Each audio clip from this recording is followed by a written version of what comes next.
Information.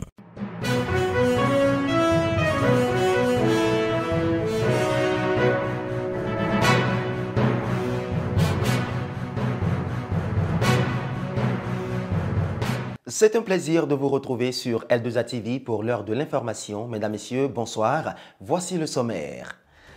La journée mondiale de la radio a été célébrée en grande pompe par les hommes des médias à Parakou.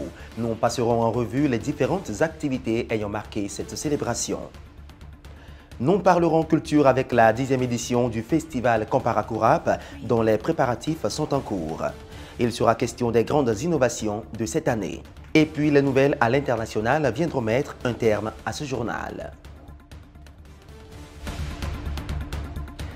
La journée mondiale de la radio a été célébrée ce jeudi 13 février et c'est à Parakou que les professionnels des médias se sont donné rendez-vous pour communier autour du thème « Médias locaux et sécurité nationale, développement des messages positifs et de paix ». Plusieurs activités ont meublé cette célébration. Le point avec Isaac Olainka et Rodolphe Yahi. La journée mondiale de la radio est célébrée le 13 février de chaque année. Sous l'égide de la FERCAB, la Fédération des radios communautaires et assimilées du Bénin, les journalistes se sont donné rendez-vous à Parakou pour célébrer cette édition 2025 et procéder à la remise de prix aux lauréats du concours Média B. Un concours qui s'inscrit dans le cadre du projet Média B, initié pour prévenir la menace de l'extrémisme violent au Bénin. La thématique de la journée mondiale de la radio cette année, les médias locaux et la sécurité nationale, développement de messages positifs et de paix, résonne particulièrement avec notre engagement à la FECAB.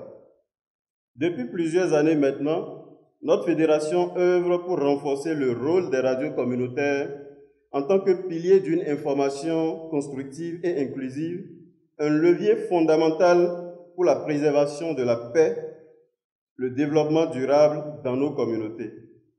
C'est dans cette dynamique que s'inscrit le projet Média B qui a permis d'accompagner 40 associations de jeunes et 12 radios communautaires dans les départements du Borgou, de la Libori, de la Donga et de la Takora.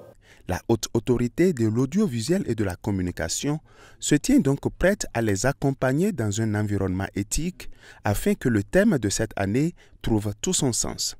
Cette journée nous rappelle combien ce média demeure un outil puissant d'information, de cohésion sociale et de développement. Cette année, le thème met en exergue la contribution essentielle des radios communautaires à la préservation de la paix par leur proximité avec les populations. Les radios communautaires constituent un relais privilégié pour sensibiliser, informer et promouvoir les valeurs de tolérance et de respect mutuel. Au nom du président de la RAC, je tiens à réaffirmer l'engagement indéfectible de notre institution à garantir un environnement médiatique libre, responsable et respectueux des principes éthiques et déontologiques. Autorités municipales et préfectorales se réjouissent de l'implication constructive des médias dans la préservation du tissu social. Les radios locales jouent un rôle fondamental dans le tissu du lien social, dans la diffusion des valeurs de paix et dans la promotion de la cohésion nationale.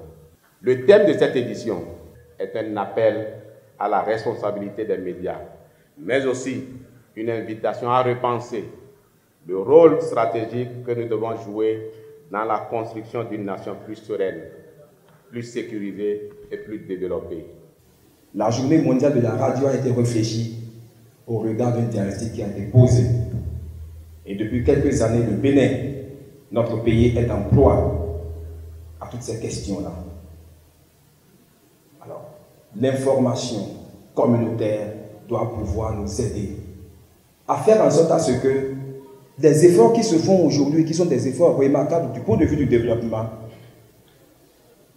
puissent atteindre les différentes communautés. Et c'est vous qui êtes les outils.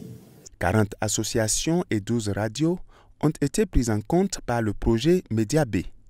Les 4 radios et 6 associations primées dans le cadre du concours Média B ont reçu attestation trophées et outils de travail pour encore plus de résultats dans la production de contenus visant à préserver la paix, la cohésion sociale et faciliter le vivre ensemble. La célébration de cette journée a démarré par une marche des journalistes à travers la ville. Au cours de cette cérémonie officielle, le nouveau site de la FERCAB a également été lancé.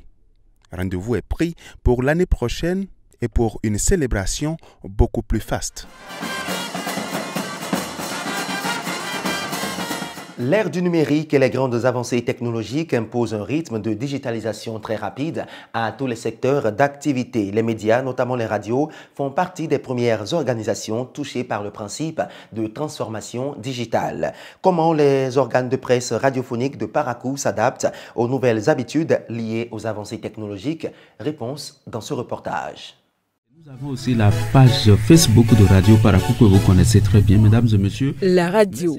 Ce média traditionnel, réputé pour sa proximité particulière vis-à-vis des populations et connu pour jouer un rôle essentiel dans la vie de chaque citoyen, est aujourd'hui face à un challenge important. Les nouvelles technologies et les progrès dans le domaine du numérique lui imposent un nouveau dynamisme de nos jours. L'enjeu aujourd'hui, c'est forcément déjà l'invasion, on va dire ça comme ça, du digital. Bon, que vous y soyez préparé ou pas. Donc ça rentre avec effraction comme ça dans votre vie et dans la vie aussi de ce qui constitue votre public en tant que radio traditionnelle. Donc c'est déjà le premier enjeu, l'obligation d'aller donc chercher le public là où il est avec ces nouvelles habitudes de consommation et tout ça. Il faut que les médias aussi changent de comportement pour pouvoir s'adapter aux habitudes de ces consommateurs des médias et leur offrir dans cette dynamique ce qu'il faut pour pouvoir les attirer et rester avec eux. Parce que ne pas aller vers le numérique, ne pas aller vers la digitalisation, ne pas changer de comportement, c'est à coup sûr aller vers la disparition de son média. Aujourd'hui, la radio est obligée de se réinventer pour rester pertinente. Elle se transforme en une presse multimédia et interactive qui répond aux nouvelles attentes des auditeurs dans un monde connecté. Dans les organes de presse radiophonique au Bénin, des stratégies sont développées pour s'adapter aux enjeux actuels. Donc ce que nous on a fait, c'est de s'adapter à l'ère du temps, de proposer des contenus que les gens souhaitent avoir, d'aller les chercher dans leur nouveau système de communication, dans les nouveaux canaux de communication qui existent aujourd'hui. C'est ce que nous faisons pour pouvoir rester toujours dans la dynamique du numérique aussi. Il y a les réseaux sociaux, c'est-à-dire qu'il faut essayer de diversifier puisque tout le monde n'a pas les mêmes habitudes de consommation. Et aussi, n'oublions pas que nous sommes dans un pays pauvre. Et tout ce dont nous parlons, tout ce que nous proposons aux consommateurs, ils doivent aussi dépenser de l'argent pour pouvoir y accéder.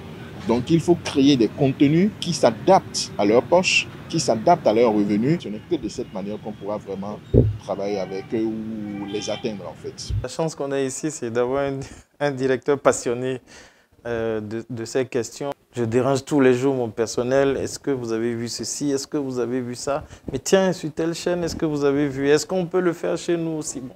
Donc c'est un peu comme ça. On se forme au quotidien. Bien sûr que tout le monde ne peut pas tout savoir faire à la fois. Donc on essaye de voir dans le personnel qui est beaucoup plus apte à faire ceci, qui est beaucoup plus apte à faire ça. Il ne s'agit pas aussi, parce qu'on veut faire de la digitalisation, de dire tout le monde, ça y est, si tu ne fais pas ça, tu ne fais plus partie du personnel. Oh, non, ce n'est pas de ça qu'il s'agit, c'est de voir qui est apte à faire quoi, pour que même si le digital marche, qu'il ne tire pas, qu'il n'abandonne pas la radio traditionnelle, qui a aussi son importance, qui a son audience, qui a son public. Dans un monde de plus en plus digital, les radios sont dans l'obligation de s'adapter pour aller à la quête d'une audience plus élargie.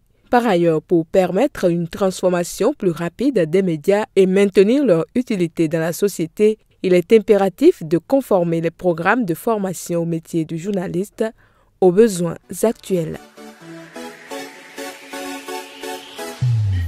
Dans le cadre de sa tournée départementale, le ministre conseiller au tourisme, à la culture, aux arts et sports était face aux acteurs culturels et sportifs du département du Borgou cette semaine. L'objectif de cette visite était de prendre contact avec les différentes catégories d'acteurs, mais également recueillir leurs doléances. Le point dans ce reportage. Le ministre conseiller en charge de la culture et du sport a rencontré ce mardi à Parakou les acteurs culturels et sportifs du département du Borgou. Cette séance d'échange visait à établir un contact direct avec ces acteurs, à saluer leurs efforts et à mettre en avant le rôle de son ministère dans l'atteinte des objectifs du gouvernement pour ce secteur clé du développement. Le ministre a présenté le bien fondé, les raisons de sa nomination et sa qualité pour ce portefeuille ministériel. Il a aussi vulgarisé les différents projets du gouvernement dans le domaine du tourisme, de la culture et des sports. Cette rencontre a permis aux participants, encadreurs culturels, coachs sportifs, présidents d'associations culturelles et promoteurs événementiels d'exprimer leur satisfaction quant aux initiatives déjà mises en place à leur égard. Ils en ont également profité pour exposer leurs difficultés et formuler leurs doléances. Ce n'est pas de coutume qu'un ministre qui prend fonction comme ça vienne au contact de ceux qu'il veut administrer. Et je pense que Monsieur le Président de la République ne s'est pas trompé sur votre choix, parce que en vous écoutant tout à l'heure, c'est quelqu'un qui connaissait vraiment la maison. C'est vrai, le Bénin a été révélé par la construction de plusieurs infrastructures sportives, surtout footballistiques, mais il y a des villes qui sont restées en attente, comme Parakou. C'est heureux aujourd'hui d'apprendre à travers les décisions du Conseil des ministres qu'un stade sera construit. Mais nous avons des inquiétudes à ce niveau. Il y a de grandes choses qui se font dans le pays. Il faut être honnête, il ne faut pas être aveugle, il faut être honnête, il y a beaucoup de choses. Et on espère que ça perdure. Et pour que, même si nous, on ne bénéficie pas comme on voulait, que nos progénitures bénéficient. Dans son intervention, le ministre conseiller a insisté sur la nécessité d'une meilleure structuration des acteurs culturels et de leur professionnalisation. Il les a encouragés à renforcer leur organisation et leur collaboration tout en les assurant de la disponibilité pour les accompagner et à répondre à leurs attentes. L'effort continuera d'être fait, mais qu'on améliore, c'est bien reçu. Nous allons transmettre à qui de droit et nous prions qu'avec vous, les bons vents et la trésorerie nationale puissent permettre à ce que nous puissions accéder à cette doléance effectivement, parce que le chantier est immense.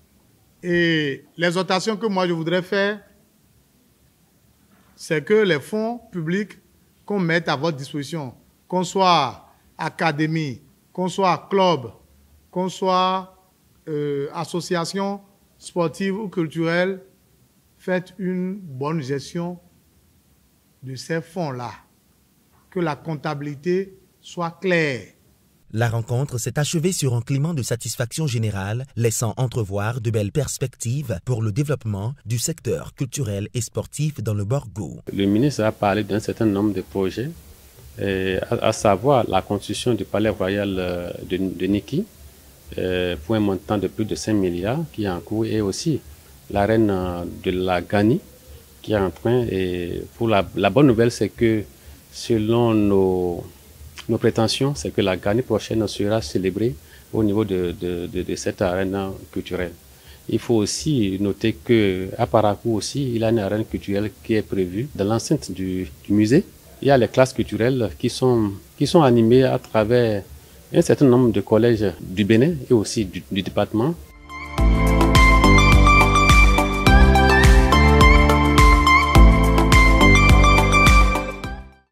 Parakou Rap 2025, c'est du 17 au 22 février prochain. Président du comité d'organisation et promoteur de cet événement, Laino Prod, nous fait le point des grandes avancées en ce qui concerne les préparatifs, mais également les innovations de cette édition de Parakou Rap.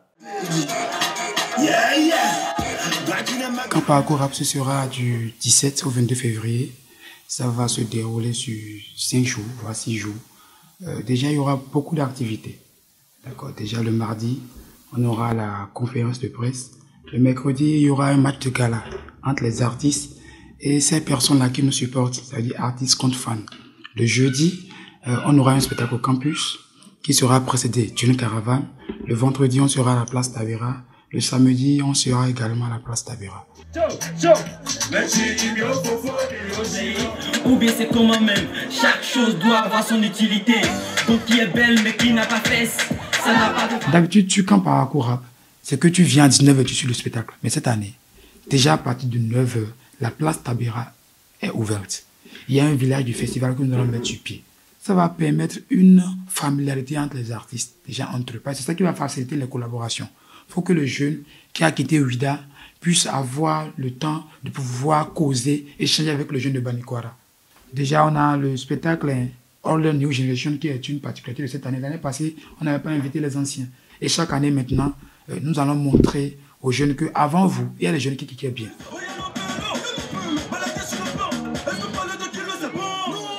Nous sommes à bout de souffle, au fait. On a besoin qu'on nous pousse un peu. On a besoin qu'on nous aide un peu. C'est vraiment capital. Le peu de chacun d'entre nous va pouvoir contribuer. Ces personnes-là qui ont envie de nous aider, le numéro est là. Pour me contacter, ce n'est pas du tout difficile. Vous pouvez m'appeler, moi je vais venir vers vous.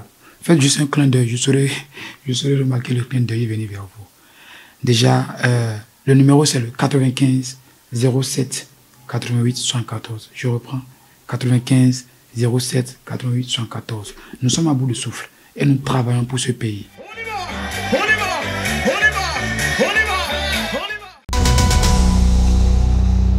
Quelles sont les nouvelles à l'international? Nakim Nouanti nous répond.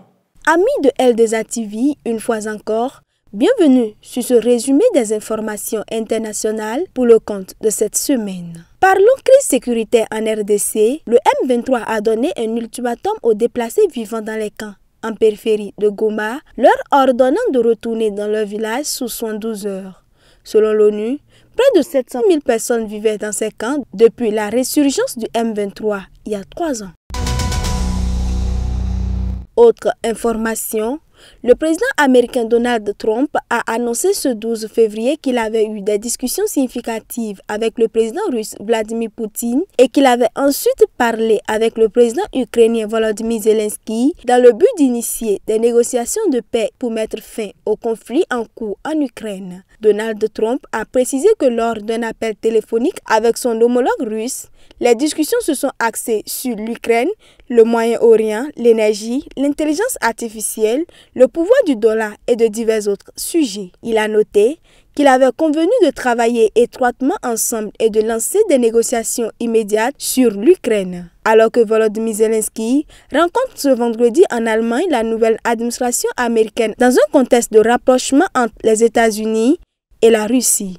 L'objectif est d'ouvrir les discussions sur un plan de paix en Ukraine dont les contours sont très différents pour Kiev, ses alliés européens et Moscou. Cependant, Emmanuel Macron a mis en garde contre une paix qui reviendrait à une capitulation de l'Ukraine et s'est demandé si son homologue russe Vladimir Poutine était sincèrement prêt à un cessez-le-feu durable dans un entretien au Financial Times paru ce vendredi.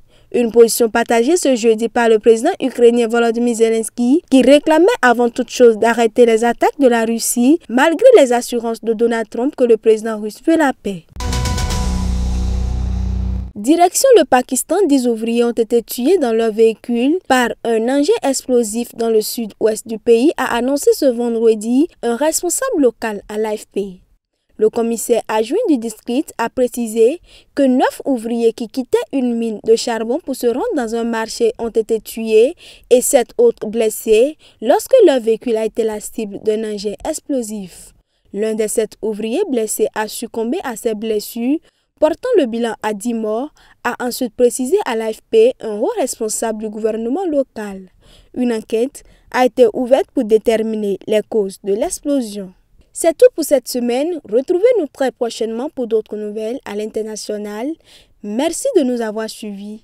À très bientôt. Et c'est tout pour ce journal que nous vous remercions d'avoir suivi. D'ici là, portez-vous bien et n'oubliez pas de rester connectés aux plateformes digitales de L2A Télévision.